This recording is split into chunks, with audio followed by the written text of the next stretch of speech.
Excellent.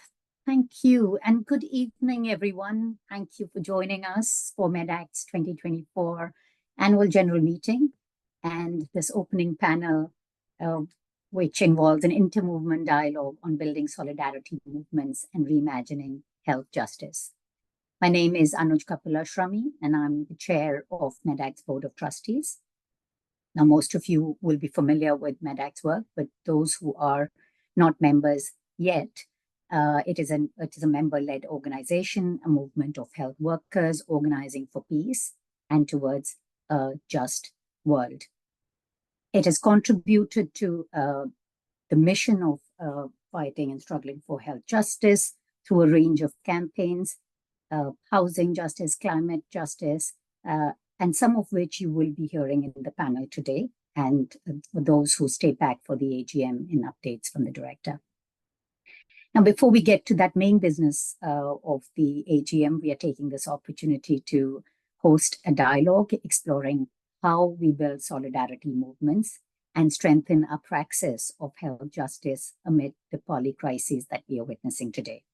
I'll get to introducing the panel and my co-chair and speaker shortly, but first some short housekeeping information. Firstly, we are here to share here and learn from each other, as well as with all Medact spaces. We also strive to create an environment where everyone can bring their best selves. So please do read through the Safer Spaces guidance on your screens now. Please be comfortable. We invite you, and if you're comfortable to do so, we invite you to turn your camera on. It just makes the Zoom experience more humanizing. Please also feel free to take breaks, eat your dinner, and just be comfortable through the evening. Medact staff are on hand to support you if you need anything or are having any tech troubles. And please message TJ in the chat. You'll see them in the chat box with the name tech. TJ is definitely my go-to person. Please keep yourself muted unless you're called on to speak. If you have a question, please use the raise hand button on Zoom. By now, we're all Zoom experts, but also you can wave your hand on screen if you are unable to find that. We encourage you to ask questions of the panel and participate in the discussion. For the brevity of time, please post them in the chat, and Hill will be collating these and will be putting these questions to our panelists. So let's get started with our panel discussion.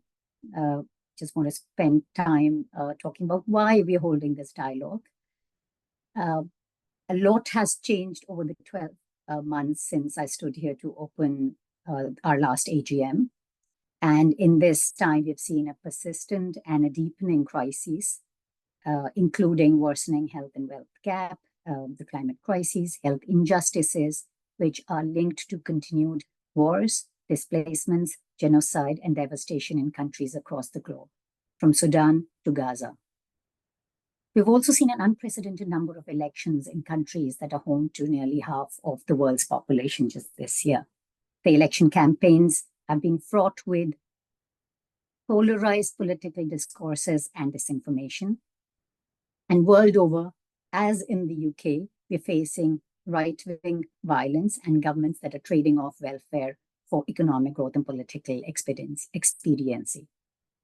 Now, the health community has had a long history of resisting this, an impending political hegemony, utilizing and rallying around the idea of health for all to challenge, to dismantle the multiple interconnected systems of oppressions. Health professionals as medical activists have been integral to these struggles. Physicians world over have advocated, organized against nuclear threats, health inequities, racism, reproductive injustice, and the climate crisis, as well as the creeping privatization and other issues that are posing threats to people. Health. It's been an honor to stand with so many folks from across the Medact movement and all of our partners and allies, People's Health Movement, Health Poverty Action, Medicos, IPP, and DEVRO, as we hold our part of the line in the fight for health justice. From the deep relationship building and organizing work through Medact groups, the work that they're doing in building long-lasting power, countervailing power in their communities, to the marches, actions, and collective care responses resisting the genocide in Gaza. from the investigative research that reveals government's oppressive securitization of the NHS to the unending strategic creativity and zeal with which groups are working across the country to resist the political crises that we are seeing today. Now, in doing so, health workers and health community have acted as political agents of change. However, organizing for human rights and actions on health justice are confronted with threats of violent backlash, a deeply divided society, and a shrinking space for activism. Members of Medact are acutely aware of the backlash that they have received in advocating for peace in Gaza. The growing calls for health professionals to engage in advocacy and activism and improve public's health by going beyond the traditional biomedical health paradigm also creates new dilemmas, responsibilities, and risks. We're interested in understanding these risks, in hearing about the challenges from some inspiring speakers, and hearing inspiring examples of resistance in today's panel. So with that, I'm delighted and honored to open the panel. And firstly, to introduce my co-chair, Dr. Kamran Abbasi, doctor, journalist, broadcaster, and editor-in-chief of the BMJ. Kamran has been an active advocate for health rights, writing about and leading decolonizing medicine, and also on health injustices in the convenience the moral convenience that the piece that you wrote about, and also calling for very bold, humane, and principled leadership, which is required to remake the international order, but highlighting the lack of it as well. We also have a stellar panel with inspiring speakers representing diverse campaigns and struggles, from Health Poverty Action, IPP, and DEBLU, to also presenting climate justice, economic justice, and anti-colonial resistance. So I'll hand over to my co-chair, Kamran Abbasi, to speak.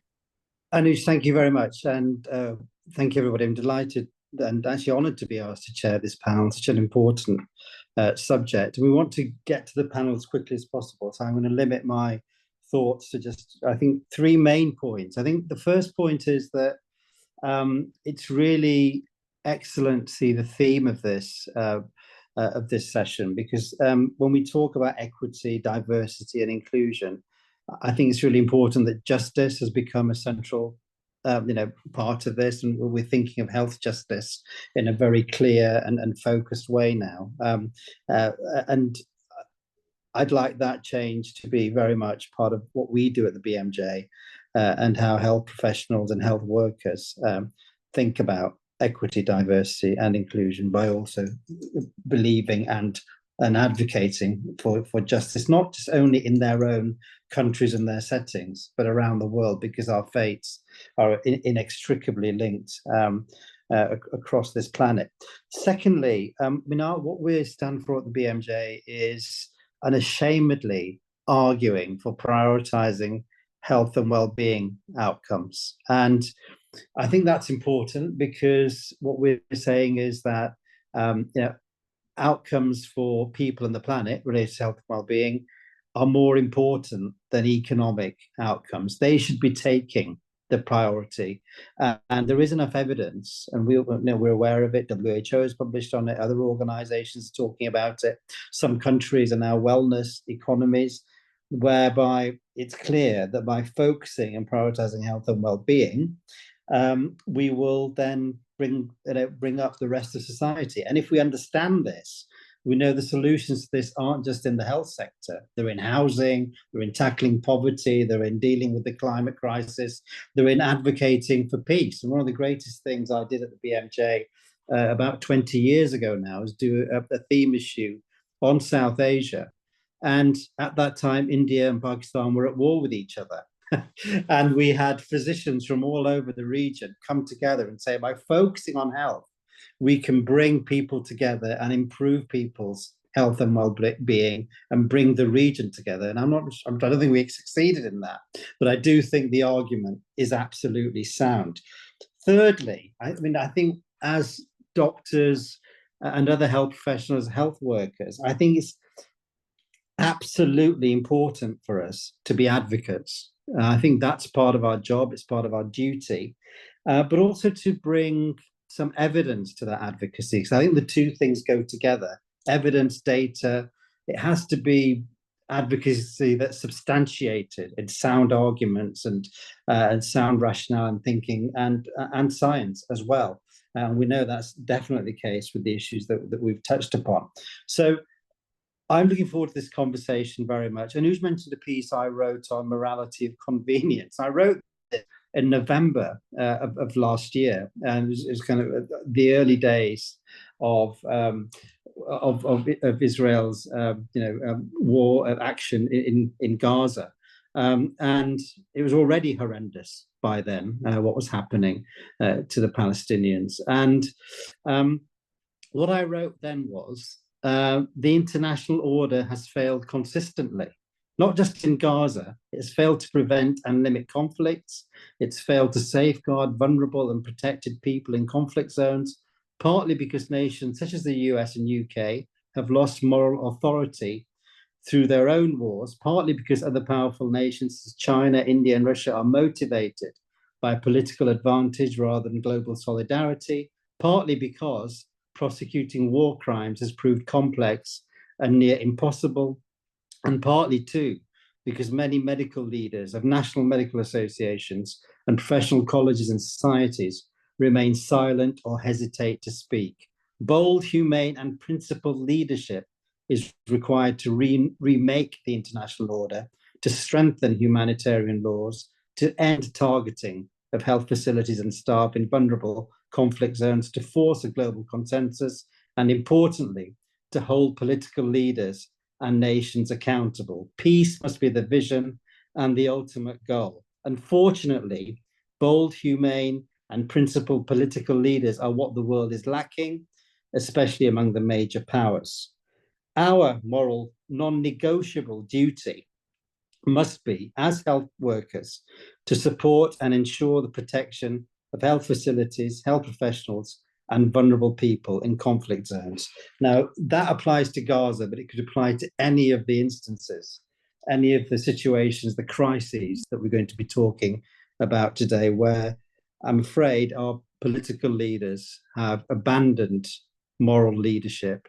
And I think it's our duty as health workers to stand up for people's rights and for health justice. So I will leave it there, and I'm going to introduce our really excellent panel. I'm delighted to be chairing such a wonderful panel. And our panelists today are from some, really incredible people from wonderful organizations. We have Dr. Inga Bloom from International Physicians for Prevention of Nuclear War in Germany, from the German branch of that organization. Martin Drury, who's from Health Poverty Action. Guppy Bowler from Decolonizing Economics. And Rhiannon Miranian, who is a doctor, organizer, and researcher, and much more than that. I think it's great to have Rhiannon with us today as well. So we're going to hear from our panelists, and then there are going to be questions. So we've got 5-minute presentations from our panelists, and we're going to start with Guppy. Over to you, Guppy Bowler, Decolonizing Economics. Great, thank you. Oh, can you hear me okay? Yeah. So you'll let me know if I go over. So it's, coming to a Medact event is always very much like coming home. So I'm really appreciative of the setup of the space. Some of you might know that I started working at Medact in 2014 on the climate campaigns work. That was quite early in Medact's time of exploring climate issues. And in 2018, fulfilled my dream of doing the interim director role. And then I sort of got to the age of 35 and I was like, well, I've done my dream job, so I'm just going to chill out for the rest of, retire from any form of real professional organising. And I also wanted to say that this conversation is, well, what a privilege to have this conversation ultimately, and to be in our homes, safe, and being able to have this, to learn from movements across the world, many of whom are experiencing the harshest forms of violence from the system that we exist in. and to be able to, learn and redirect and orient ourselves around them in a pursuit of solidarity. So just wanted to express that, because sometimes I think we lose the purpose.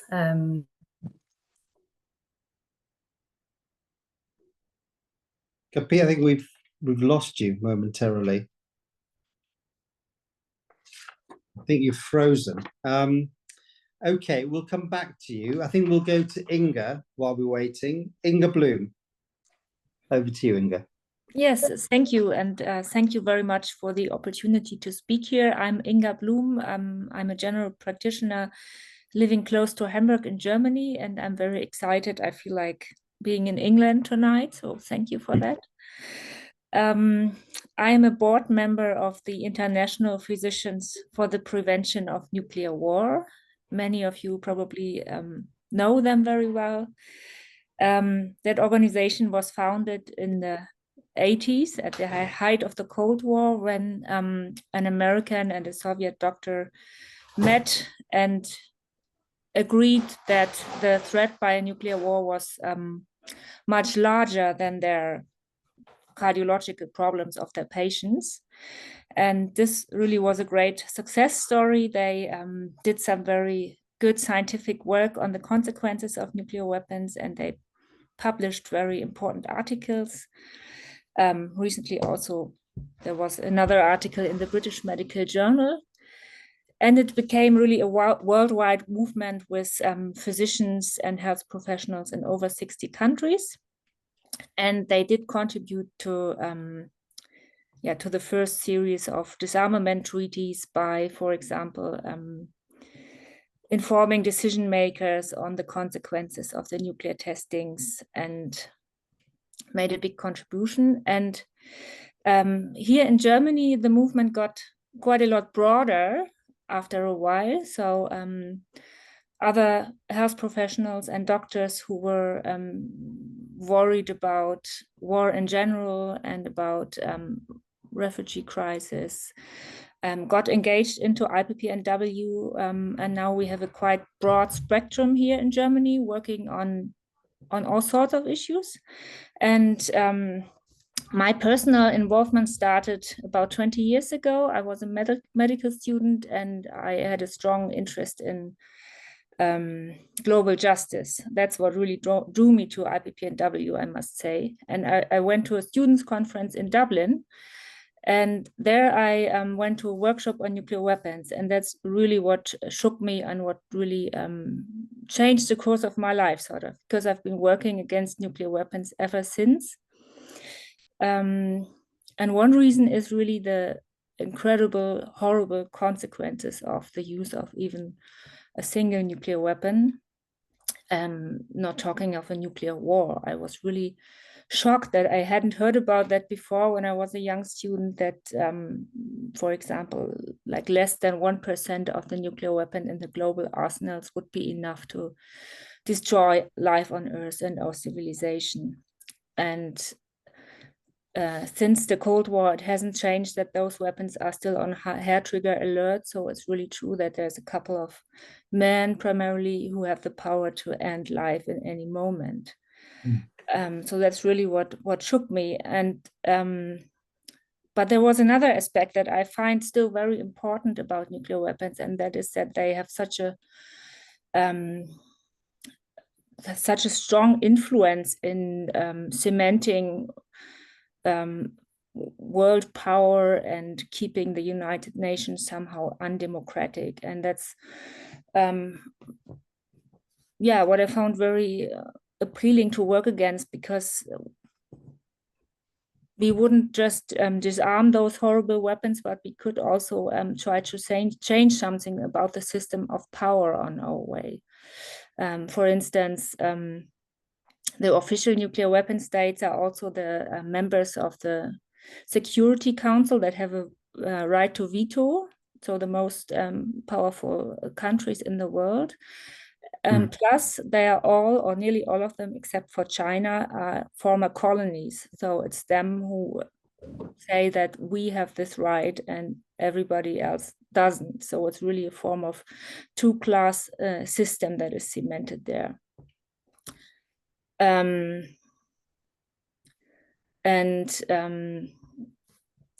Yeah, the other thing is there's more racism into the story of nuclear weapons when looking at the history of the nuclear tests. There have been more than 2,000 tests with nuclear weapons, and they have all been conducted in remote areas, so in former colonies or on the land of indigenous people, like in the Australian outback, in the Pacific, in the Arctic, in the Sahara,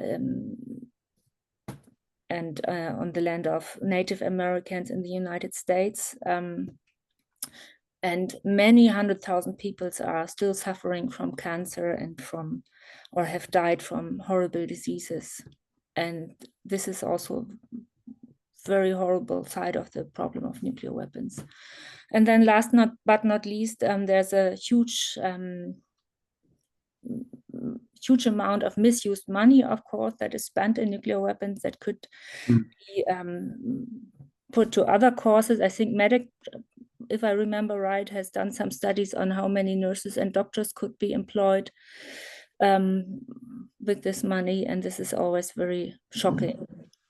Yeah, so that's really what got me. And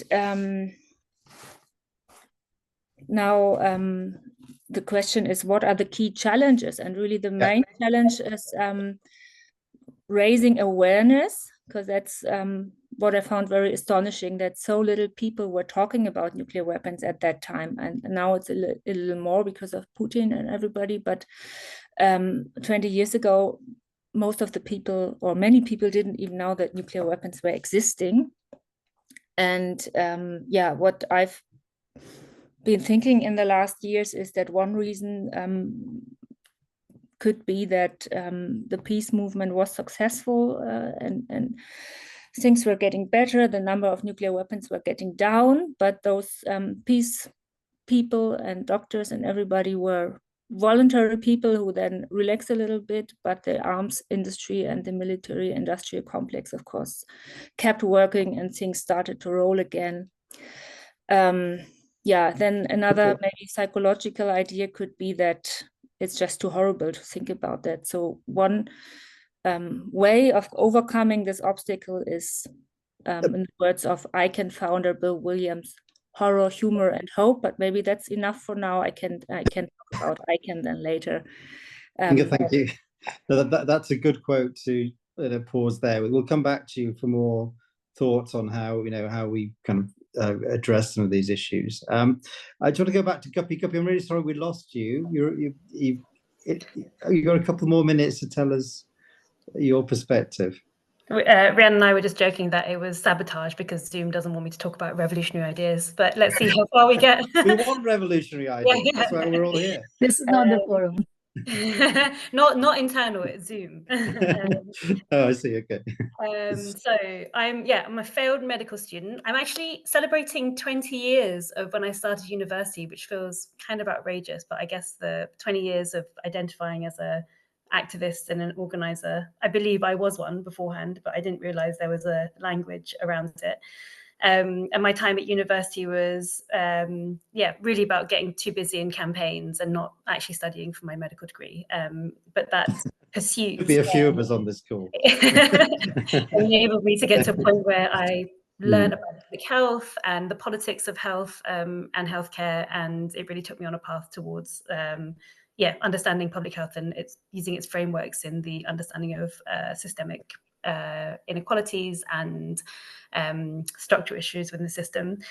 I spent most of my time doing a lot of kind of very classic climate campaigning with the UK Youth Climate Coalition, going to climate camp and all the things that were happening in the early 2010s.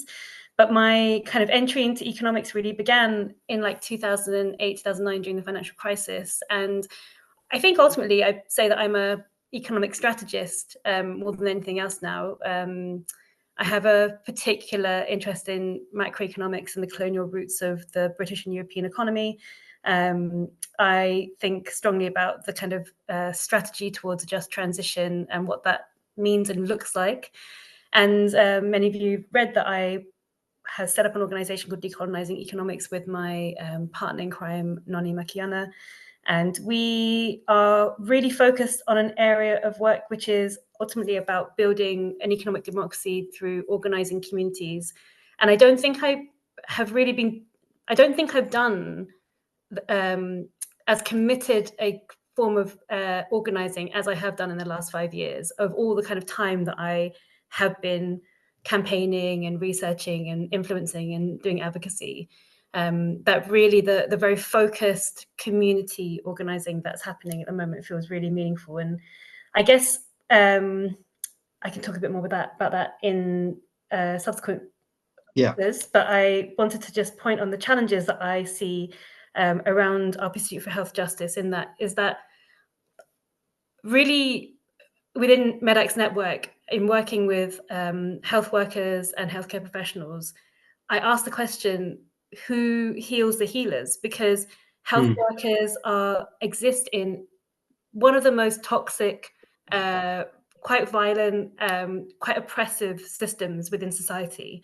And to be able to advocate and organize in that environment, as well as sustain and be effective in your own personal transformation, requires so much. So I guess anything I contribute today is to, how do we use kind of concepts of decolonizing and anti-oppression and liberatory practice in the divestment from some of the extractive practices that exist, not just outside of us, but very much within us and between us as in relationships. So I'm keen to explore that more.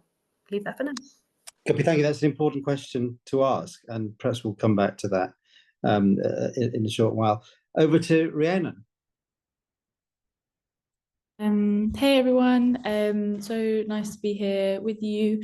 My name is Rhiannon, and I do kind of organising, research, and other types of activist work across a couple of different groups. And I'm currently working as a F2 doctor. So I thought maybe it might be helpful to give like a brief overview of maybe some of the groups I'm like most involved in and the kind of work that they do, but maybe also the unifying theme between that work, which I can come back to in the strategy section. And then I think 2 or 3 kind of challenges in particular around like organizing around health justice and health workers. So I work with a couple of different organizing groups, one of which is Centric Lab, which is a community data and science lab using evidence to support different communities and social justice movements, in particular centered on non-Western epistemologies and understandings of health, including not only what is health, but how do we measure health? What are our visions for health? How do we understand health and what healing is as well? Organized with a group called the People's Health Hearing, which focuses on using health justice as a lens to support communities on the front lines of extractive industries, to organize for reparative justice. So that mostly includes people affected by Shell and Total at the moment, but is very expansive in its vision of health justice as a tool to dismantle extractive industries and extractivism as an economic concept. And then finally, one of the areas which I think we can probably all agree is very important is organizing within the workplace itself. So the health workforce is obviously huge and represents a huge kind of like economic faction, I guess, of workers in society. And I think a lot of the time we talk about kind of health workers being like advocates outside of that role, but actually the health industry, the NHS, the like sheer number of workers represent like a significant kind of trade unionist, but beyond the BMA, but like a worker power, which is important to interrogate and think about how we use. But I think all of the kind of organizing that I'm committed to focuses on using health justice as a lens, as an organizing strategy, as a healing methodology to undermine, dismantle, and move through racial capitalism towards towards new worlds. So not seeing health justice as its own movement, but a tool for transformation alongside other tools and in conjunction with multiple different movements and lenses and analyses. And then I think two of the biggest challenges in this work, I think one is maybe something that's already been touched upon, which is kind of active suppression of health worker activism through kind of threats of disciplinaries. And I think that has like a huge chilling effect. I think in general, health workers are trained to be very passive when it comes to power and hierarchy, in particular because of the structure of medicine. So it doesn't take a lot for that to have a huge chilling effect. And actually the response to that is not to like be more careful, but to like unite and support each other and become more vocal, but more kind of united and smart about how we do that. And I think linked to that, so I don't think this kind of suppression is new. I think it is linked to the hierarchies of medicine, but also to this general idea that a lot of people, even people who are doing well-meaning work, have, that medical activism or health justice activism can be apolitical, or should be like, okay, well, we're just here as doctors. We're just, we're not a political entity. We're just doctors. We want to care about our patients, or we're nurses. We care about our patients. And we're just here because of the evidence or through a humanitarian lens. And actually what that leads us down is very kind of problematic, but also not powerful routes to organising. So I think that's kind of one challenge which is bound up in that, because the response to suppression can be to try and make yourself seem less political, rather than to like challenge that head on. And then I think the second kind of maybe trap of some health worker or like health justice organising can be the idea that people will listen to us because we're health workers, and that the problem is that the right person hasn't delivered the message, or the right evidence hasn't been presented to X person in power. Or, you know, if only Wes Streeting would read the 100 letters that we've all sent him, and then finally everything would be good, because he would see that the evidence is in our favour, rather than understanding kind of systems of power on a much deeper level, and understanding that the violence that is occurring, both kind of like slow violence, the intense hyper violence of the genocide in Palestine, the slow violence of housing in the UK, are deliberate and structural, and have come about through very active choices, because of kind of like the economic system of racial capitalism. But then as you follow that through, the specific planning choices, specific lobbyists, the specific allegiances of different, you know, factions of parties. And so recognizing that and strategizing within that knowledge, rather than just hoping that by, you know, like, because we're health workers and we've got the best evidence and people trust us, that delivering that message will like kind of magically dismantle those systems of power. So I'll stop there. Yeah. Rhiannon, thank you. Very thought-provoking. Thank you. Martin. Thank you so much. Just before I talk about health poverty action, I just wanted to say a quick shout out to Medact itself. I just want to say how highly we think of you in health poverty action. I think there's so much about the medical training and the nature of the profession that could divert you from these the political analysis. The fact that you're choosing to be part of this, discussing these issues tonight, when so many pressures would make you choose otherwise. It's I think to have a movement of so many of you rooted in such radical and shared values is a really special thing, and I can't think of many networks like it in the world. So it's for Health Poverty Action, it's a privilege for us to be part of the same movement. So to talk about health poverty action, we're very much, so we believe health is a profoundly political issue, and we see ourselves very much as part of the operational arm of the health justice movement globally, in particular the People's Health Movement. So very much rooted in the Alma-Ata concept of primary healthcare, started in those early years after Alma-Ata, when that was the dominant paradigm, before along came Margaret Thatcher and Ronald Reagan and wrecked it all. So we're very decentralized. We have about 400 staff in 15 countries. We have no offices in the UK. So I'm sat here in my bedroom. We have only have operational bases in the parts of the world where the programs operate, and the staff are mostly from the communities that they work with. So it's very, very localized. We'll talk about decolonisation later, though, because also we need to recognise that we're registered in the UK. And that's partly because of the history of aid, the idea of international development, and we're rooted in, not rooted, but we're part of that international development sector as well. So there are all kinds of contradictions to be aware of. So because we're decentralized, because we're localized, I always find it very hard to summarize what Health Public Action's work's about, because it's about different things in different parts of the world. But if I had to think of one thing that summarizes it, it's usually about transforming how power operates. So that can be people lack power because they lack knowledge, lack analysis, lack connections with others in similar circumstances. It can be that they lack equipment, lack medication. It could be that all kinds of different forces of oppression. And very often those forces of oppression are in the minority world, in the UK, in the way that economics work, about transforming global policies. So a lot of the work is about advocacy at various levels. It's also about very practical things as well, about strengthening health systems, building health systems. But it's also involves advocacy right from community level and also at global level. So we have as I say, we don't have a head office anymore. We have a global core team that's located in different parts of the world working from home. But an important part of that is advocacy.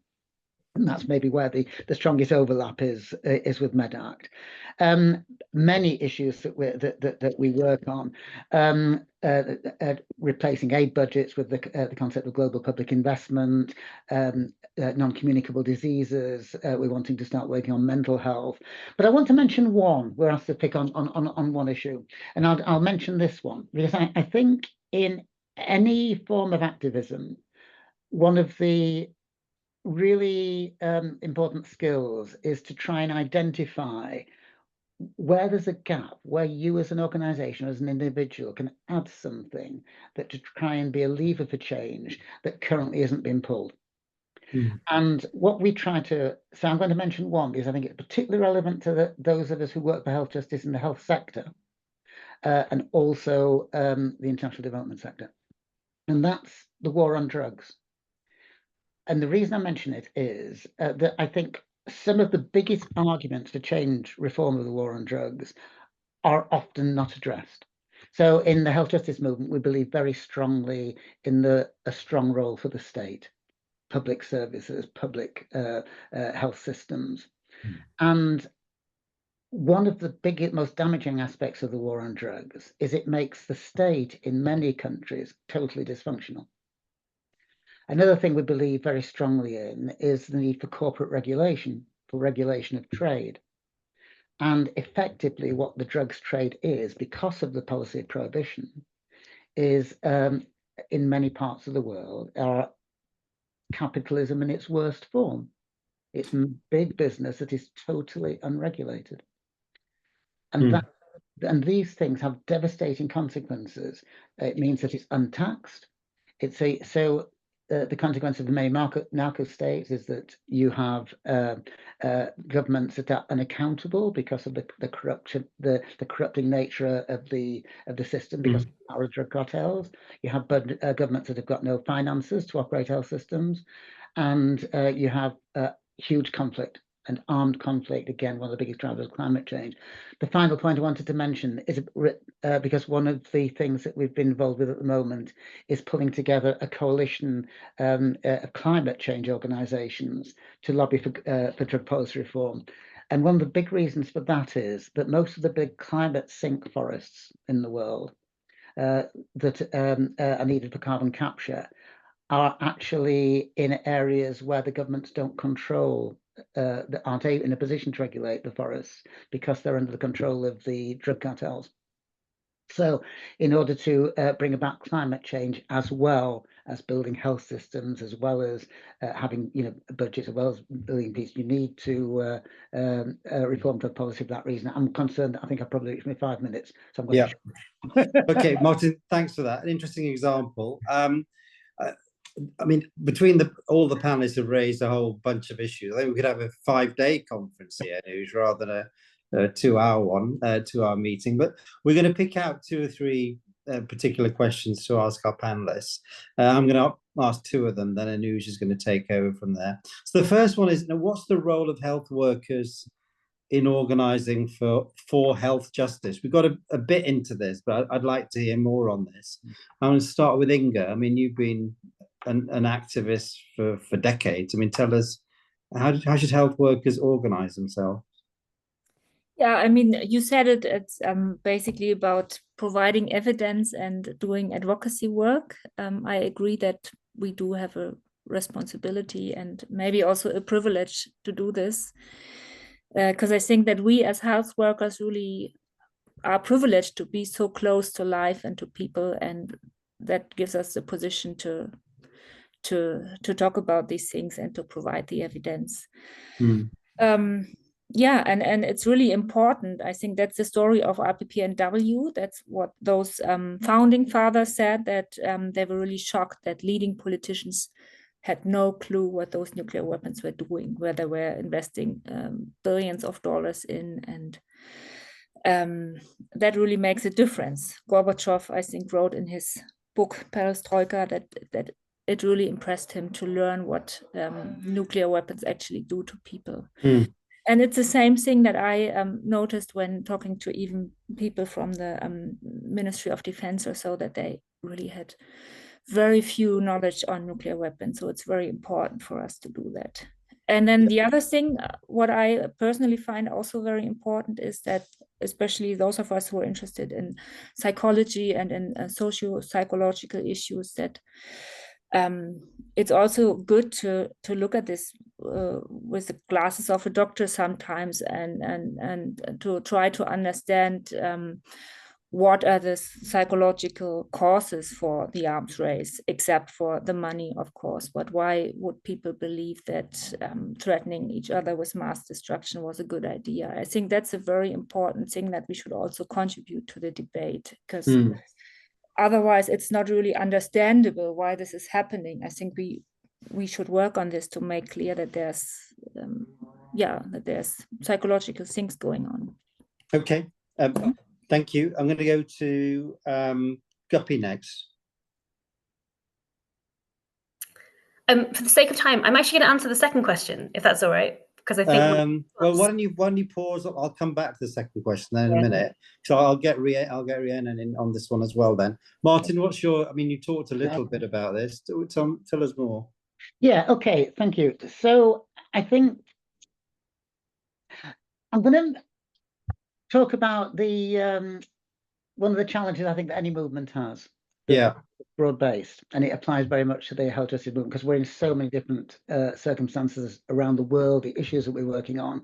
When Guppy mentioned at the start, I just wanted to pick up on that. It's such a powerful point about how fortunate we are to be able to have sit safely discussing these issues, enjoying doing so, when so many people are in our comrades in the health justice movement are not able to do that same thing.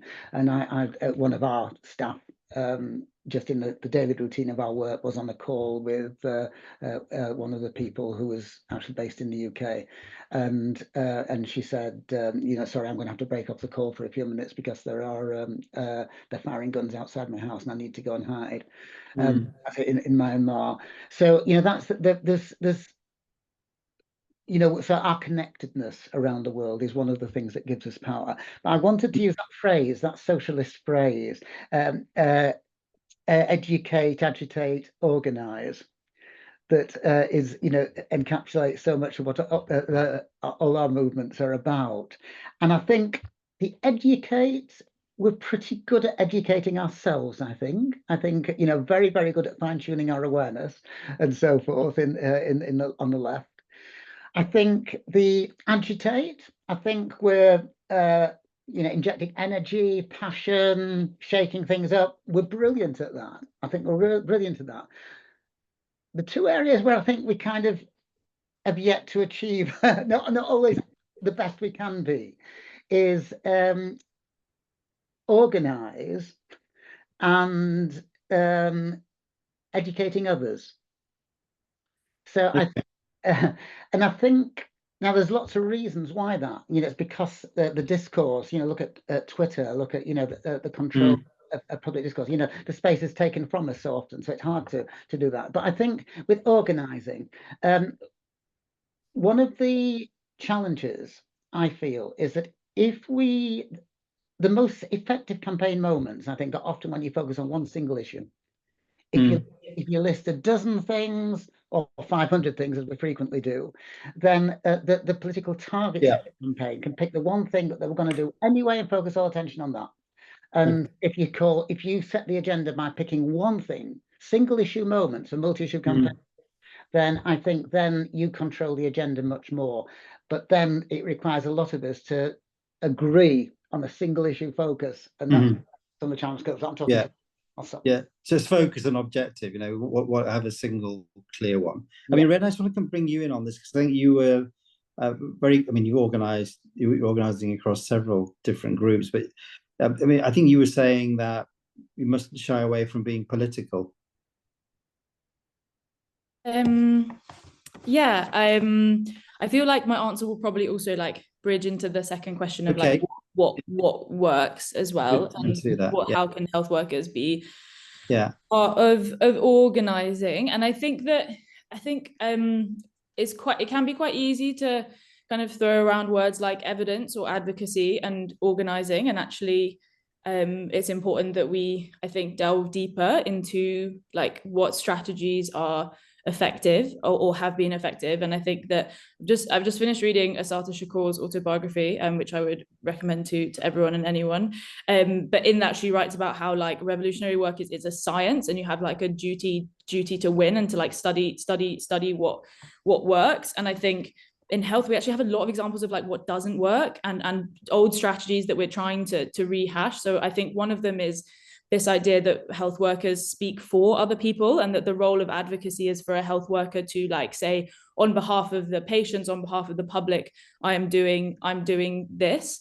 And I think that one of the most effective strategies is more coalitional organizing. So for health workers to be like active parts of other movements and linked in with them and learning from them, not coming from this like, oh, I know lots because I'm a health worker, aren't I very special and I can speak on behalf of this like marginalized group because I treat them, but being like, what does it actually mean to be like a co-conspirator and a comrade with those groups who are like normally doing like the most effective organizing anyway, like at like a grassroots level. And so I think that doing more coalitional work is incredibly effective. And I think that some of Medact's work around like renters' rights is like a really powerful example of that, of not trying to like speak over or on behalf of organizing that's already happening, but to like add value where that value can be added.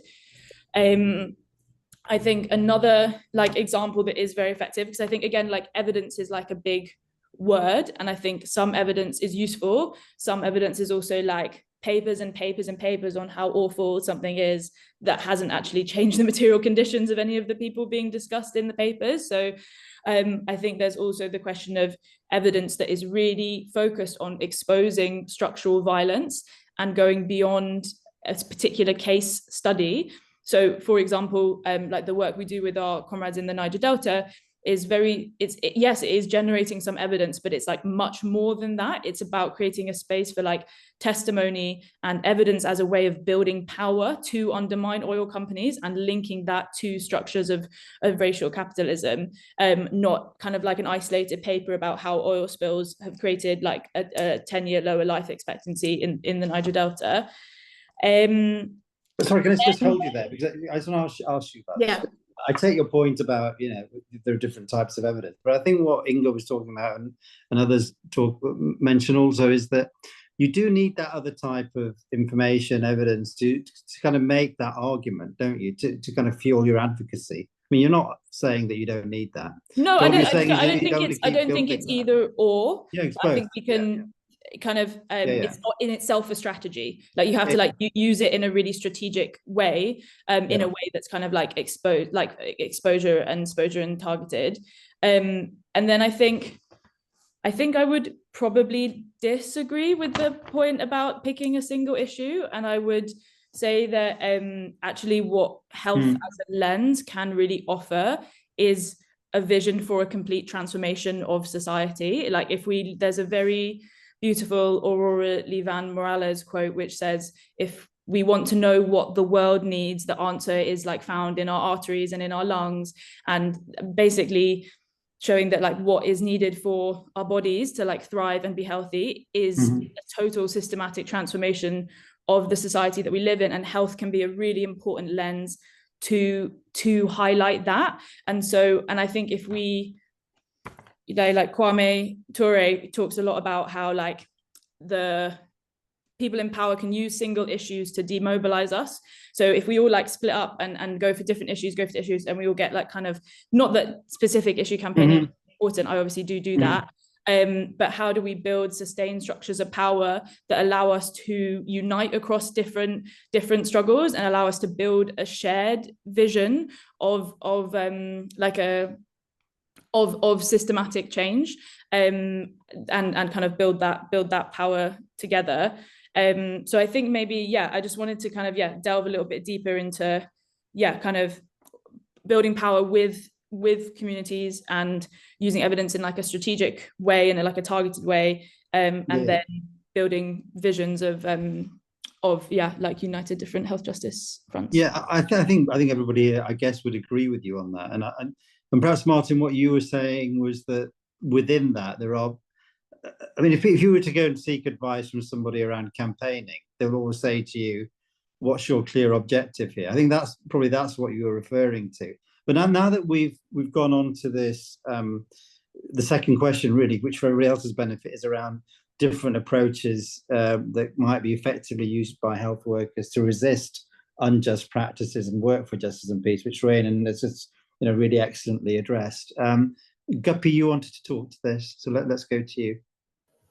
Yeah, and I suppose the energy of this conversation is so interesting because there are the beauty of having different speakers is that there are so many different perspectives, which is always really important. And it's not that that is problematic in any way. It's just the breadth at which we can enter into health organizing or health justice organizing is so vast. And it is up to us as individuals and collective organizers to determine what is most effective. And I think that's what speaks to this question around like what is possible. And it's really very much around the context in which you're organizing, and I suppose partly the strategic purpose of your organizing work. And I have 6. I'm going to try and condense it down to 3. But I think some considerations in this would include things like what is safe in the context, and actually like what is possible to the most marginalized in the group or within the purpose of the work. And I think that's a really important thing to consider. Plus the well-known phrase that everyone talks about, which is like moving at the speed of trust and not just moving at the date of the G8, and ensuring that the target is actually considered within the sort of the organizing that often spans decades when we're thinking about the kind of structures that we're trying to address and transform.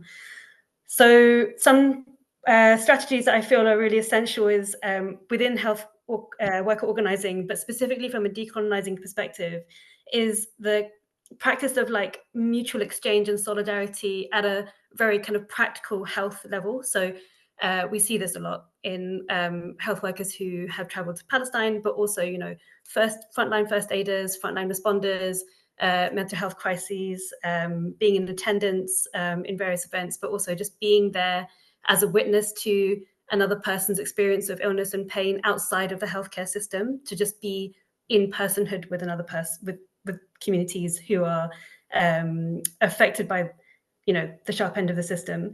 The other is how essential, whilst the healthcare system is a site of injustice, organising within the healthcare system is, because of the sheer breadth of cross-class internationalist organising that can happen in that space and the relationships that can exist. So long spoken about organising with the sort of the health workers who are also cleaners or, you know, assistants and admin staff, and just how the structures of oppression exist across the healthcare system and can be a representation of the kinds of structures that we're trying to change, and like really making time to build those relationships in the hospital, or in whatever kind of clinical setting you organize within or you work within, because that is where you will learn about people's experiences of injustice.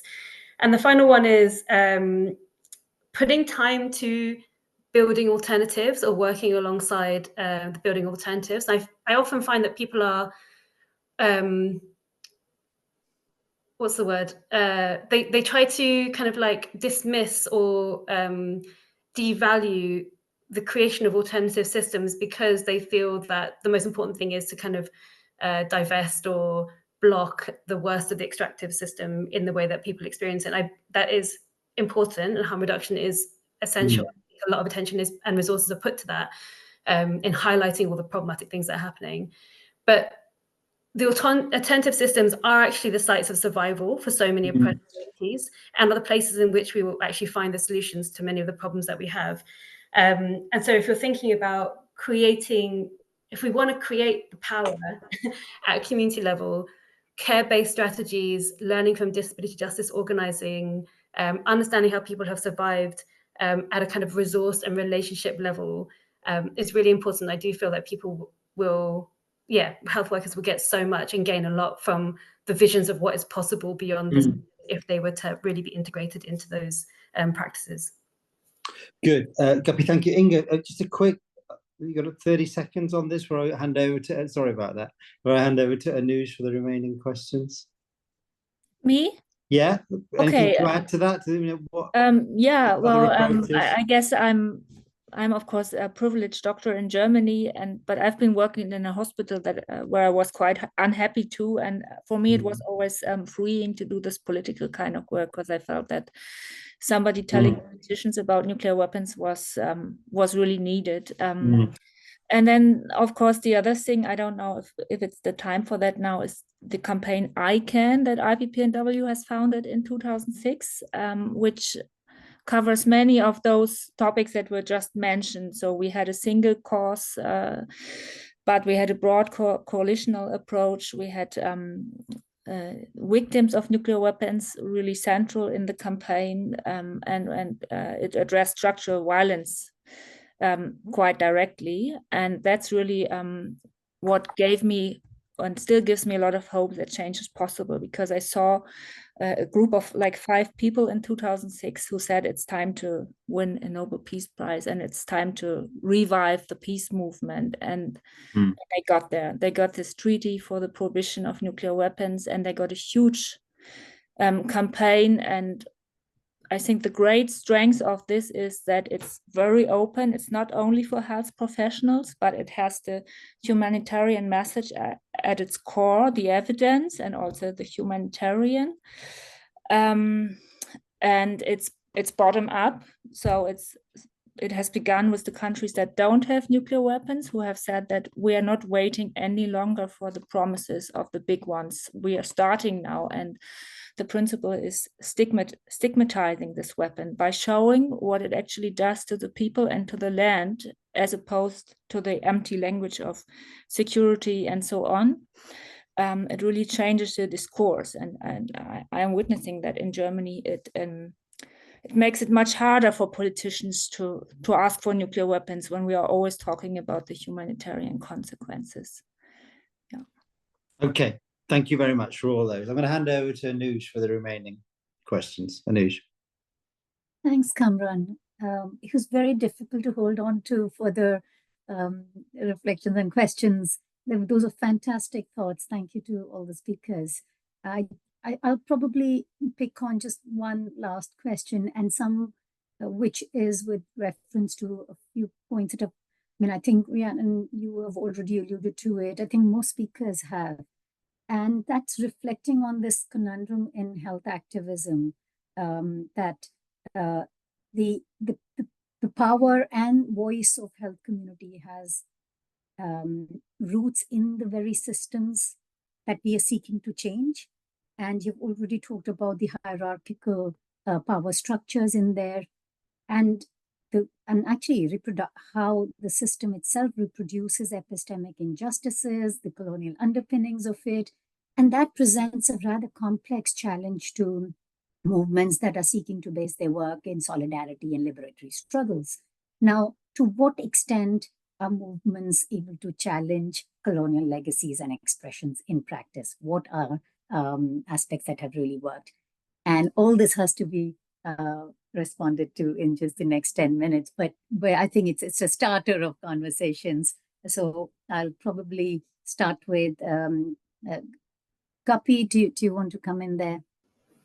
Yeah, I'll just speak about what I see happening right now. I mean, when I started at Medact, I was consistent in the fact that every campaign that Medact has done has a really incredible decolonial analysis, and because it is attempting to upend the sort of, what do you call it, the pillars of racial capitalism. And if you understand what capitalism is and what it does and how it operates, which I think we haven't really explored in this, but I guess it's for another time, is to just know and understand how it is governed. And we see that so starkly now. Maybe it was like less obvious, but in the kind of militaristic approaches to controlling people and land, and how that operates both at a kind of weapons and arms level, but also in the hospital when we're thinking about surveillance and monitoring.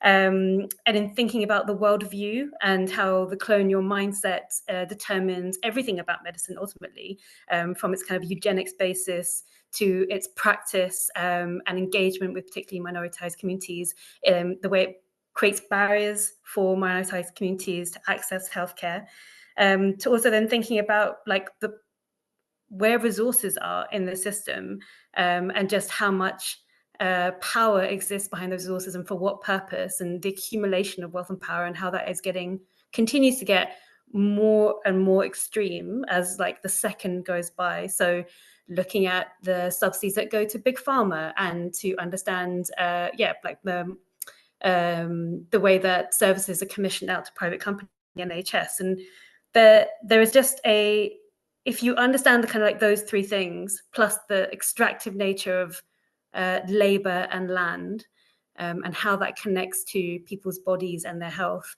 then you're basically onto a winner when it comes to decolonizing, like using a decolonizing approach for your campaign, because you can just link everything back to those structures. And I'll just end by saying that the effective approaches are ones that, again, balance the kind of like visionary practice and principles of organizing for a system that is non-punitive and liberatory in its own functions of a campaign or an organizing structure, so that you're not replicating the power systems within the campaign itself. And I think that thing I mentioned at the beginning around how health workers, what is the practice of health workers detoxifying from the structures around them that they have absorbed because they exist in them every day, and what is that practice to not just assume that we can affect change with the same tools that are used to oppress people that we want to support and create change with. And it's really like that interrogation. And, you know, I said that my journey's been 20 years and I'm still on that journey in every choice that I make daily when it comes to social justice organizing. So it never stops. And just to invite people to interrogate that. But I think others will have actual like tangible examples for their responses.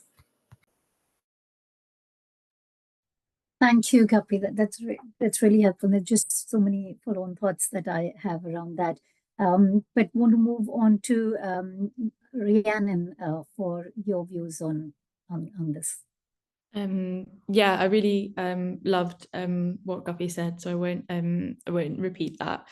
But I think maybe to give an example of one of the things that Guppy talked about in terms of understanding the way that colonialism operates and its pillars, and realizing that many of those pillars have like power bases and interlinkages, not just in the UK, but in specifically the health system.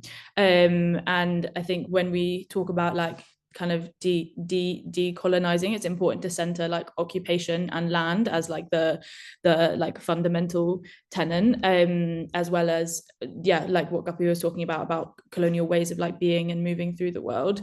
And one of the examples is like companies who are complicit in occupation being actually like very large parts of the health service.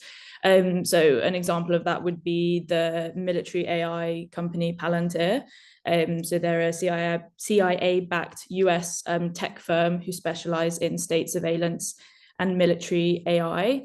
They are currently supporting the Israeli occupation forces in Gaza with advanced AI weaponry.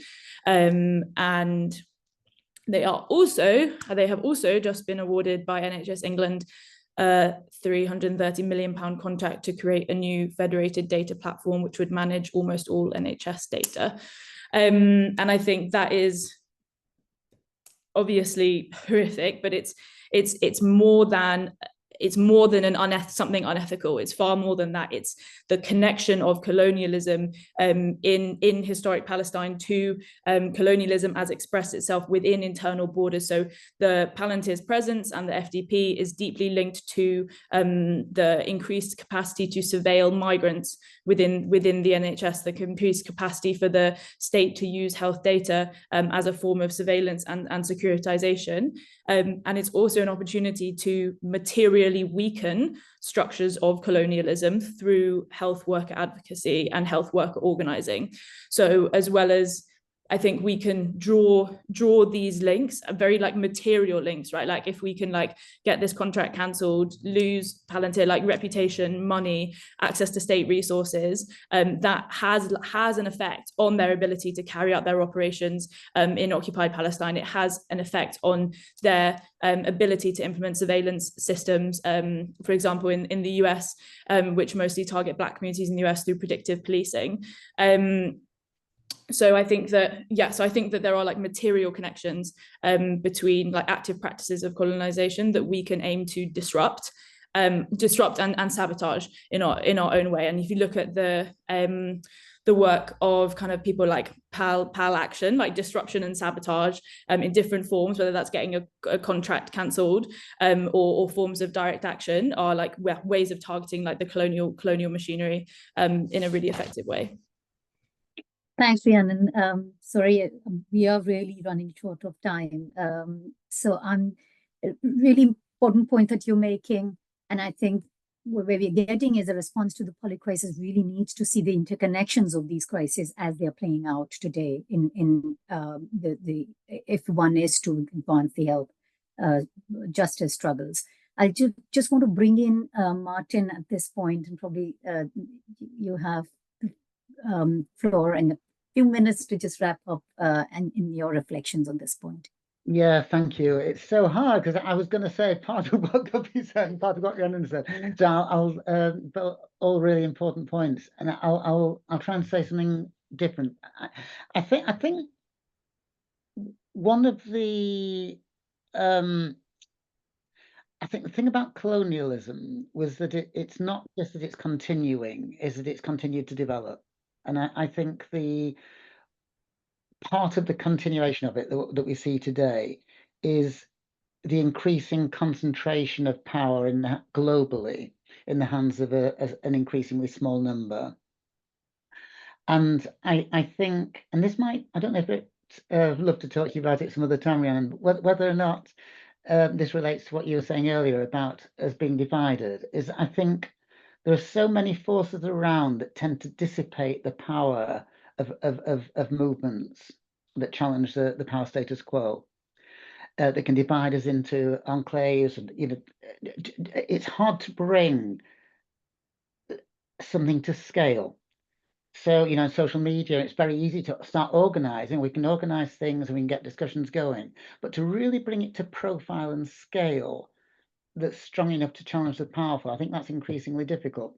So I think part of our challenge is to identify ways of uniting globally and coming together to build solidarity that can challenge in a focused way. And that's, I think, where my point about identifying perhaps single issue moments, but that really it's hard for the powers that we're trying to challenge to co-opt, to divert, from the message that we're trying to get across. Just on the power, I've finished. I've just got one. I suppose it's an example of trying to use opportunism. Just an action idea that I'd just like to share, which is if we could take down Elon Musk and Twitter. So every time any of us put anything out on Twitter, we're giving Elon. If we don't put it out on one of the rival platforms, we're giving Elon Musk an exclusive. We're being complicit in maintaining that power and voice for what Twitter's become. So the action idea is if all of us, our organizations, individuals, could just make a pledge. Everything that we post on Twitter, we don't necessarily have to come off Twitter yet. We might do, but anything we post on Twitter, post it also on Blue Sky. Health Poverty Action is going to start doing this from next week, and then if everyone starts doing that, we can get all the civil society, other organisations doing that. I think then some of the left-leaning celebrities, politicians, and so forth will do it as well. And then at least as an alternative to that monopoly power of centralised power in Elon Musk's Twitter. Thank you, Martin. Thanks to all the speakers. I'm going to invite you to just reflect on any of the questions that have been put out in chat. There are 3 questions that I can read out, but please feel free to respond to one of these and just raise your hand rather than me calling out. One of the questions has come run elegantly, summarizing a shared purpose as evidence-based advocacy for health justice. The advent of a new government provides opportunities for effective campaigning for human rights to health and healthcare, but requires that we apply the huge amount of expertise, commitment as effective advocates, speaking to media, raising questions, parliament, engaging. So what steps can Medact take to increase and better support our members in these activities? That's one question. Another is about what does UK health authorities talking about delivering a gold standard of health equity mean to you from a community-led, community-centered approach? So any of the speakers who want to speak to these?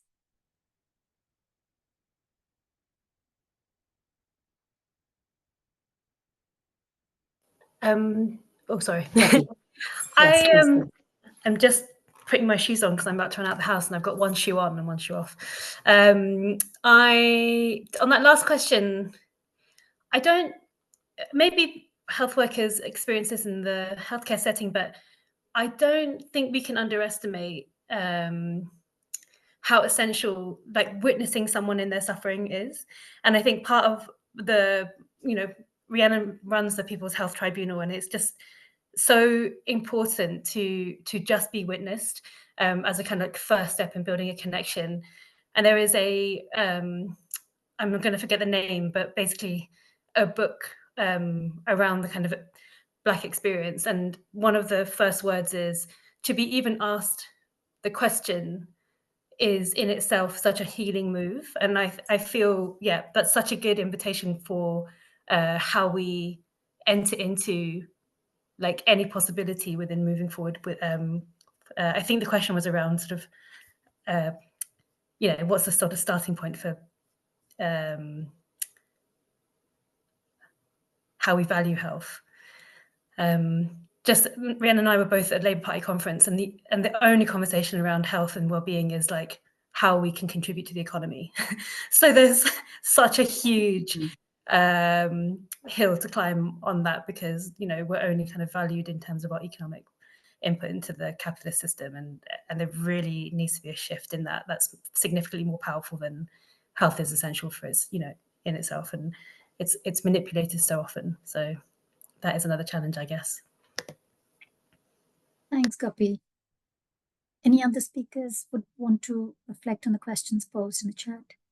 Maybe, yeah, just super quickly to bounce off that. I think the question of, like, why we struggle to agree on what health is and everything is exactly as Guppy said, is because the colonial and capitalist definition of health is your capacity to work, which is very much identified by the disability justice movement. And I think part of our role, not only as health professionals but in community, is to vision, and maybe there won't be like one single agreement, but to use health as a possibility to vision what that could look like. And I think molecular science is amazing at this. Like, our gut microbiomes are full of like thousands of different species. Like, the air that we breathe is like always interconnecting with the plants around us. There are like connections between the health of people like miles and countries away with the cells in our own bodies. The way that like oppression becomes embodied can be traced through generations. These are all like really beautiful connections and pathways through which we can envision a far more just world using health as a lens. And I think that's kind of what I meant earlier of like making sure that we don't reduce health but and allow it to expand, and to be something that allows us to see the interconnections between the health of the land, the health of our neighbors, the health of the water, the health of the air, far beyond the biomedical singularity that we've kind of been trained in. So it's also a challenge for us as well, and maybe not something that health professionals can be the ones to lead on, but is a beautiful opportunity. Thanks, Rhiannon. Inga, final response from you to Frank's question. Yes, I try very quickly. So most analysts say that militarily it wouldn't be useful because there's not one big target that one big nuclear weapon could destroy. So it's just not feasible. Then, of course, they are afraid of a nuclear retaliation, and many scenarios say that this could happen very easily. I think something done by the US military even said that the risk of an escalation is actually really high. Then Russia would be extremely outlawed. So this would be an outcry, I guess. And last but not least, the radiation could affect Russia too. So I think those are some points. And I just had one. Thanks, Inga. Yes, Martin, I don't want to be unfair on you. Please go ahead. Yeah, because I really liked what Rhiannon was saying, and it just made me think about the one of the things that in Health Poverty Action, I think that we as organisation learned a lot from a lot of the communities we work with around the world are what Indigenous communities. They don't all use that term, but and their concept of health. It shares a lot of commonalities with each other, actually, and I think the growing concept of planetary health, and because the Indigenous concept of health would also not just be about the health of the individual, the physical health or the mental health even, it would also be about the social health, the interconnectedness of people, and extending that to the interconnectedness with the planet and the environment. So I think the broadening out of that, and I really like the concept of planetary health, which we're starting to use more. Thanks, Martin. I do want to bring the panel to a close and give Kamran an opportunity to share any sort of final reflections. And there are lots of interesting comments in the chat box as well about the different influences and from Medico Friends Circle in India, which I've been very fortunate to be part of in the early years, and also the Global Democratized Work Movement. And I just want to promise the audience that we will be looking at these international experiences in the series of dialogue that we have initiated. So please do keep an eye out on that. Kamran, over to you. I won't take up much of your time because I know we're over time already, but it's been a fascinating conversation. There's a lot. I mean, I've come away with a lot to think about, and I think it's been very, an important conversation to have. For me, it boils down to, what is the world we're trying to create here? And I think, we've talked a bit about this during this conversation, and it's a world we need to fight for. We need to challenge power structures, political power, corporate power, to make it happen. And we also need to understand these are deeply complex challenges. I think we all know that. That's, we're going into it with our eyes wide open, But also, we have to accept that not all health workers will agree with what we're saying here. And that's a bit of a challenge in itself. And I think an issue was raised right at the earlier on in the conversation, we didn't come back to, which is allowing our colleagues to have the agency to speak out, and how difficult it is to speak out and speak up on many of these issues that we've been talking about today, and the privilege that some of us have in being able to do so. And with that privilege comes responsibility, to speak on behalf of people and populations. I accept, I think Raina made a very good point that we can't just be here, because we're health workers, thinking that, well, that gives us particular agency to speak on behalf of our patients or populations. But we must be working together, fighting together to create this better world. And it's hard, it's tough. Pablo Casals, the peace activist, his quote, he said, didn't he? The situation is impossible. Let's start. And I feel that we're perpetually in that situation. It becomes more impossible by the minute, but also that many of us become equally more determined by the minute not to accept the world the way it is, and to really rally together to argue and fight and strive for something better. So thank you for joining us. Thank you to all our panelists. Thank you, Anuj, for making this happen. Appreciate Medact and all the work that Medact does. And for everybody who's joined online to be part of the conversation. So thank you very much. Thanks a lot. And I just want to remind everyone, thank you, Kamran, for joining, and all the speakers for fantastic reflections. We will continue these conversations. I just want to remind everyone that we're taking a short break. James, is that going to be 5 minutes rather than 10 minutes now? Yes. Okay. Oh, right. Okay, great. So we'll start at 7:35. I welcome everyone to stay on for the AGM for another hour and become members of Medact. I think Leslie raised a very important point about why is every health worker not part of Medact or the health movement. And I think that raises just so many different sets of questions, and which we will want to come back to, but please stay on. And thank you again. Please join me in giving a big round of applause to all the speakers. Zoom applause.